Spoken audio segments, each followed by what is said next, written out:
Camille, belle, la moustache et la capucha.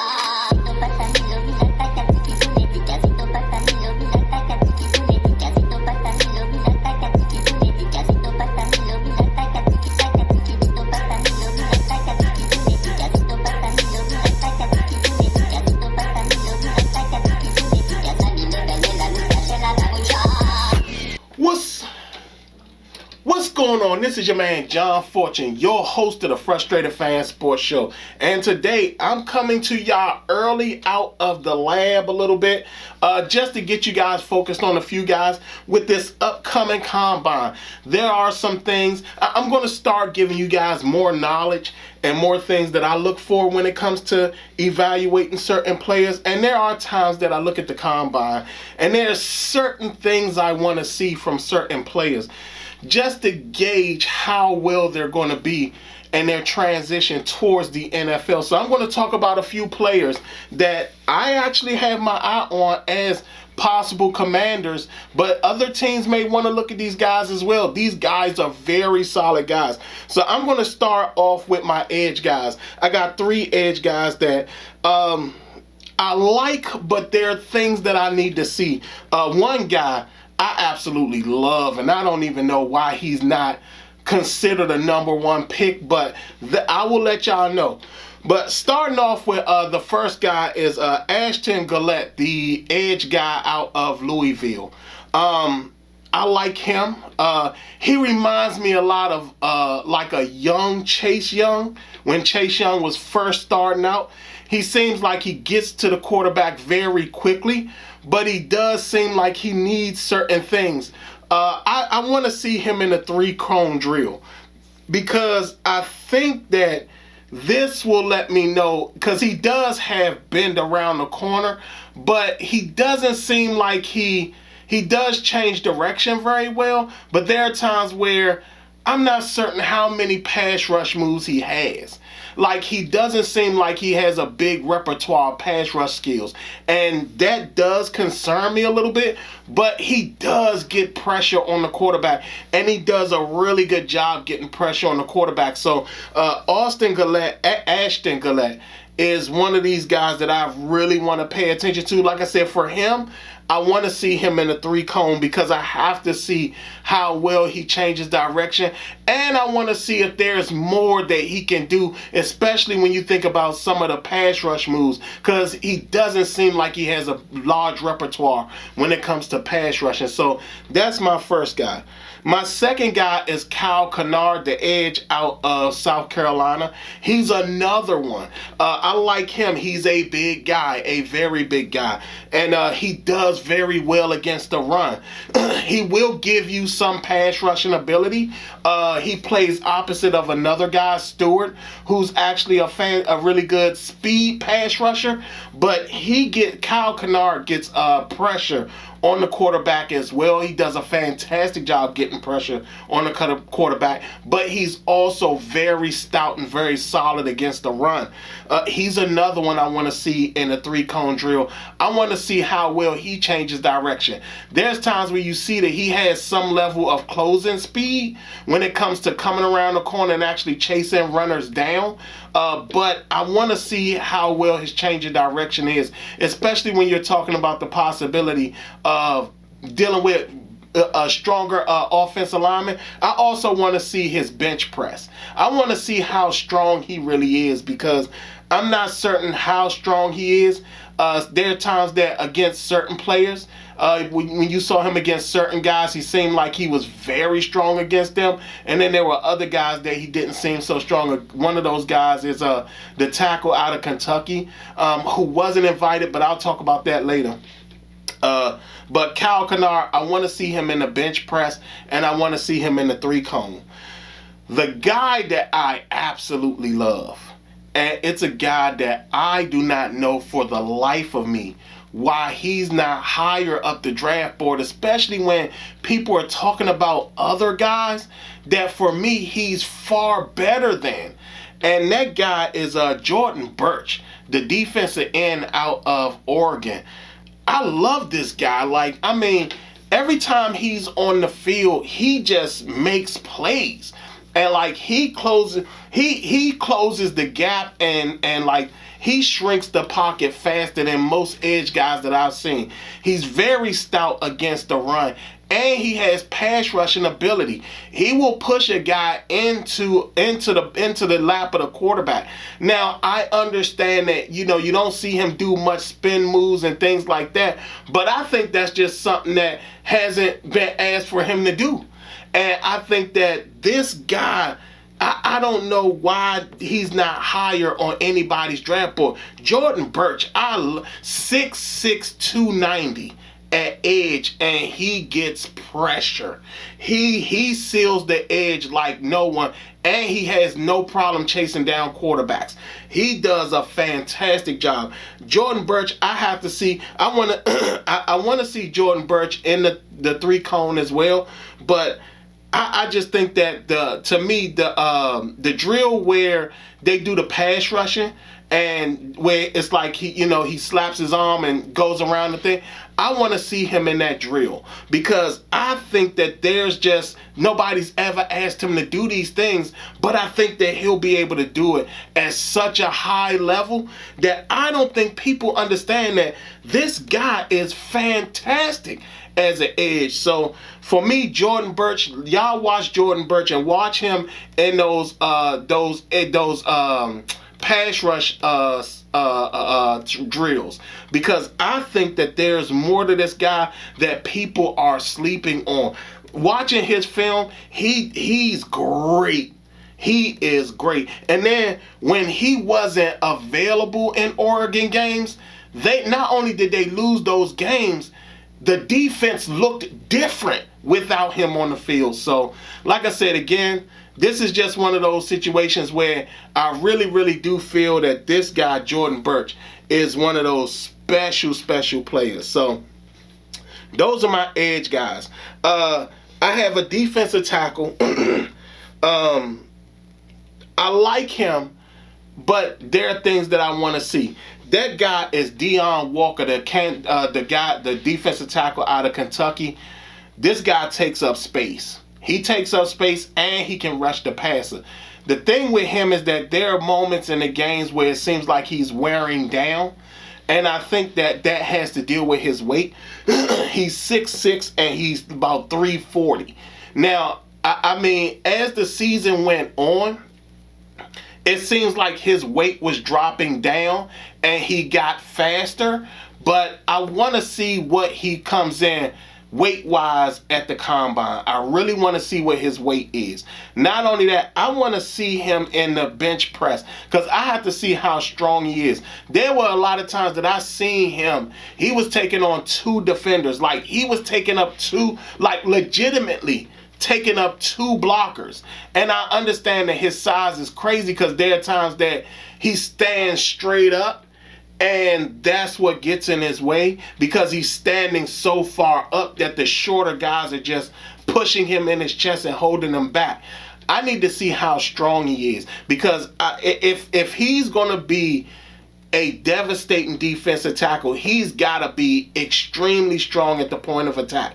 Especially with what we're not certain is going to happen with this tush push, you're going to need a guy to be strong at that point to make sure that he's very, very solid when it comes to that. So for me, with Keion Walker, I want to see him in the bench press. I want to see how strong he really is, because I need to see if it's possible for him to really sit up there and push guys around, especially at the next level, because like I said, you saw it in college. He was getting double teamed and triple teamed, and people, like, for one guy to take up that many blockers, it's insane. So again, and Kentucky had one of the best defenses. So I like him a lot. But I definitely want to see what's going on with him and what his strength is long term. Next, I'm gonna talk about I got a few guys here that I'm gonna just rail off. So one is the wide receiver out of Oregon, not Tej Johnson, but Trayshawn Holden. Looking at him, to me, Trayshawn Holden is Terry McLaurin 2.0.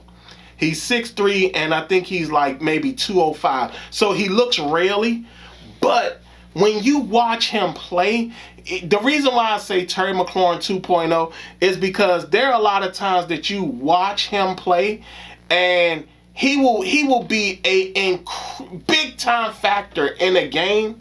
And then there are games that the team just go away from him. I know a lot of that has to do with Tej Johnson, because Tej Johnson is like their all-around gadget guy. But Trayshawn Holden, I think that people are completely sleeping on this guy. I think he's Terry McLaurin 2.0. He, like I said, he's 6'3", he's 205. I do want to see what his weight is when he comes in. I think he can get up to 210 and still be extremely agile and extremely good. There were several games where you seen him make big plays. In fact, I think it was the Ohio State Oregon Rose Bowl game, I think it was, and he came up big. He had 7 catches for 100 and something yards and 2 touchdowns. And because the Oregon had taken away Tej Johnson, and he stepped up in a massive way. He could not be stopped as a receiver. Now, the first game against Ohio State, he was kicked out of the game because he spit on the player, but I don't think he actually spit on the guy. I think it was more like they were jawing back and forth and spit came out his mouth. I don't think he purposely spit on the guy. So again, this is a guy that, in comparison to a lot of the other receivers in this draft, I don't know why he's not higher on any draft board, because, and to be honest, he's better than Tetaroa McMillan, and he's better than Trey Harris. So the fact that he's so low down the board, this is a steal. Also, another guy that I talked about, now with Trayshawn, I definitely need to see with him. I do want to see him doing the crossing pattern route, because I mean, there's a lot of times that you see him, he takes a short pass and he's gone. But I want to see how often can he catch that short pass and the speed that he gets coming across the middle, because from the game film, he looks super fast. So I definitely want to see how fast he is coming across, catching the balls, coming across the middle. That little drill. The other guy is finally, I talked about this guy over and over and over again. Finally, he's coming out of school, and that's Dante Thornton Jr. The sad part about Dante Thornton is that, now I don't know if he might not be at the combine. Now I'm thinking about it, he might not be at the combine, but he's a guy that if he is at the combine, he's a guy that is very intriguing to me as well, because he's a guy that at Oregon, he was incredible at Oregon. Then he transferred to Tennessee, which I understood, because that Tennessee's offense is kind of wide receiver friendly.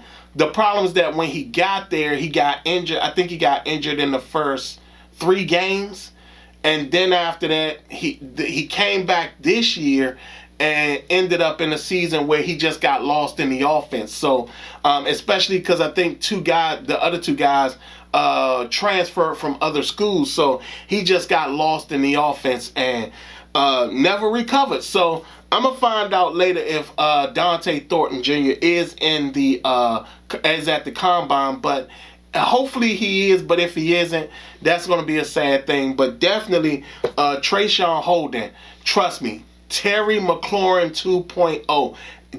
Mark that down, write that down. This guy he's being missed in this draft, and I don't know why he's being missed.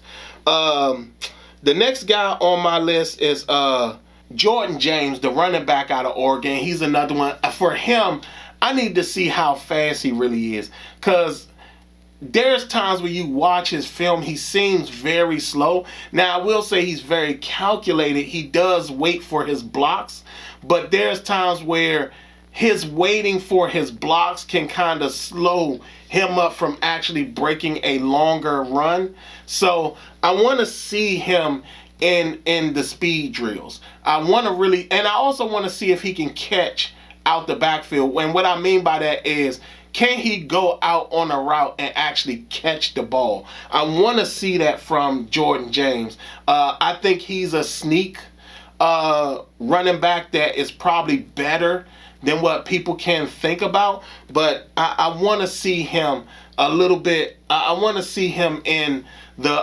routes where he goes out for a deep pass to see if he'll catch it out there on the catch a deep pass like that. The other guy is Travion Henderson. He's another one I want to see him catch. I want to see him go out there and catch the football, because even though they use him in the screen game at Ohio State a lot, I never really saw him really go out for a pass and make a play. Now again, a lot of that could be because of the wide receivers that they got at Ohio State, especially their phenom freshman Jeremiah Smith. That dude is ridiculous. But anyway, Travion Henderson, I do want to see him out in passing drills as well, because I do want to see how well he can catch. Now, he's one that did have an injury history, but he still seems like a very different elemental guy. Somebody who can be either a Alvin Kamara type of running back, who can really make plays, or he can end up being like a Trey Sermon guy. So I definitely want to see what type of skill he has, especially catching the ball out the backfield. So the next guy I have is actually a kicker. Ryan Fitzgerald, the kicker out of Florida State. I want to see him. I got intrigued when I saw the game with Florida State versus Georgia Tech, and he damn near kicked a 60-yard field goal and made it. It wasn't the fact that he kicked it. It was the fact that he kicked it and made it. I think it was like 59 or something like that, but it was almost 60 yards.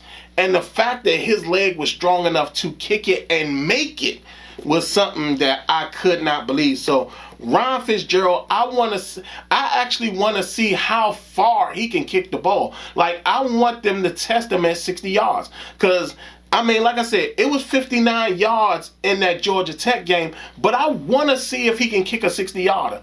I mean, I want them to test him to see how far back he can go. Even to the point that, is it possible for him to kick a 70-yard field goal? I mean, even though I understand that some of y'all are like, John, what the hell? Why the hell would you have a kick a 70-yard field goal? I get it, but I was just impressed that he kicks almost a 60-yard field goal. You don't see many kickers that are able to do that. And when you got a guy who has a leg that's strong enough to do that, there's some things like that means that, you know, when you are backed up or you lose yardage and things like that, you can still feel comfortable that you have a kicker that can actually make a field goal from that distance. So, you know, there isn't that, oh, well, we got to make sure we get within his kicking range of 40-something yards. You don't have to worry about that. These next three guys are guys that are connected to Jaden Daniels. One of them, he's not going to be at the combine, but these are guys that I really want y'all to see the tape, and the other two guys, they're at the combine, so I definitely want to see how they look. So the first guy is Emory Jones, the right tackle out of LSU, former Jaden Daniels guy. I hear people talking about him moving into guard. I think he played very well, and I think he's fine at right tackle. I know that for a lot of fans of Washington, we want a new right tackle. And for me, I feel that Jaden Daniels will be more comfortable with a guy he already knows.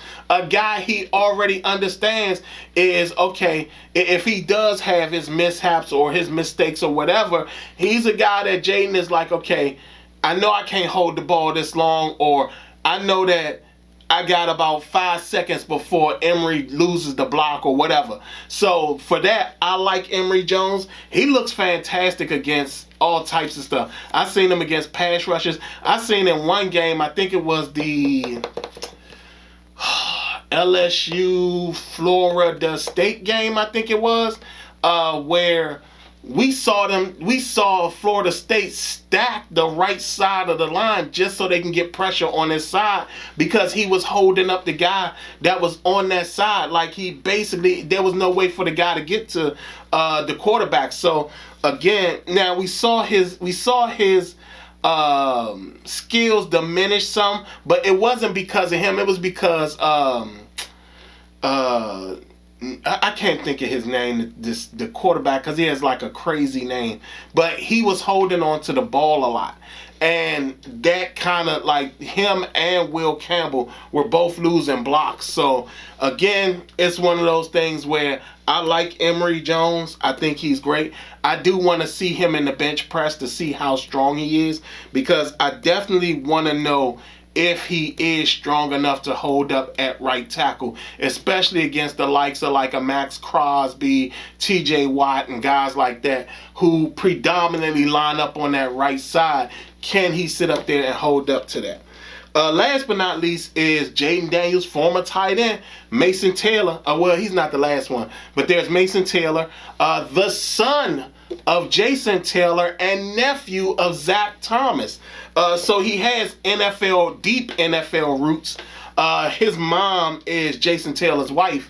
But again, this is one of these guys that he's a tight end. He doesn't give you a lot in the blocking game. So when it comes to the drills, I definitely want to see him in some of the blocking drills to see what can he do against that. And I do want to see him in the bench press, because he doesn't look strong at all. He does pose a threat when it comes to catching the ball. I mean, this guy catches the ball. And when he was with Jaden Daniels, he was one of Jaden Daniels' top targets, because he was a safety valve for Jaden Daniels, and Jaden Daniels loved throwing him the ball. So Mason Taylor, I like Mason Taylor. That's another one. And the last guy is Kyron Lacy. He drops a lot of footballs, but he does catch a lot of footballs too. So, but he's not going to be at the combine. He's one that I'll tell y'all, look at his film. Y'all tell me what y'all think. The last guy, the other guy I got on here is also, he's a tight end, and that's Luke Lachey. Some of y'all gonna be like, John, Luke Lachey, as in Jim Lachey? Yes.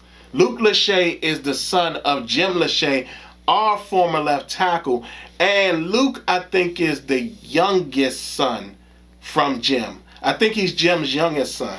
But Luke Lachey, I got to see him catch the ball. Now, he was catching the ball at Iowa. He's really good at blocking and everything. And again, with John Bates being a free agent, you might want to bring in something like that. Not only that, he will connect the past to the future. When you think about Jim Lachey and now his son Luke Lachey is coming to play for the Commanders, so that would be something that they can do, the connection thing. That would go very well, but I really want to see him in the passing drills, because I have to see how well he can catch, because I do think that he is a very solid tight end, but I have to see him in the passing drills to see how well he can catch and how often he catches the ball, or does he have like the kind of fumbly hands. Now, for some of y'all who don't know, Jim Lachey, before he was a left tackle, he was a tight end. He was drafted as a tight end and then eventually turned into a left tackle. Joe Gibbs turned Jim Lachey into a left tackle, but he started out as a tight end. So, again, that is something that I really want to see. And last but not least is a cornerback, Jabbar Muhammad. Now, Jabbar Muhammad was a fantastic player at Washington. He was a shutdown, lockdown corner at Washington. I don't think that he fit the scheme when he went to Oregon, because you saw him have really good games where he would shut certain receivers down, but then there'd be times where you could tell that they asked him to possibly do too much when it came to the scheme and stuff like that. So I don't think that he was a really good fit for Oregon's defense. So I definitely want to see him in the shuttle, to see if there are moments where you see him either lose concentration? Or is he concentrating when he's backing up and is able to catch the football? Because at Washington, he was a lockdown guy, and he was actually a takeaway guy too. Not as tall as people would want him to be. He's 5'10", but he's a gamer when you watch his film. So those are my guys to look out for in this upcoming combine. Y'all tell me what y'all think. How many of these guys do you have your eye on? And then on top of that, if you have guys that you want my fair evaluation on, send it to me. Ask me about what I think of these guys. Other than that, this has been your man John Fortune, and this has been the Frustrated Fan Sports Show.